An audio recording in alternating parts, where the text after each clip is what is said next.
बाहर जाएगा।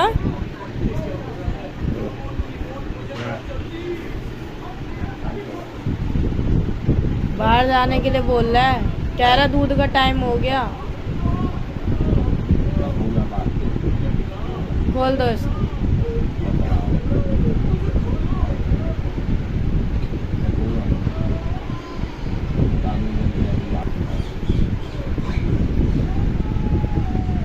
खोल दिया।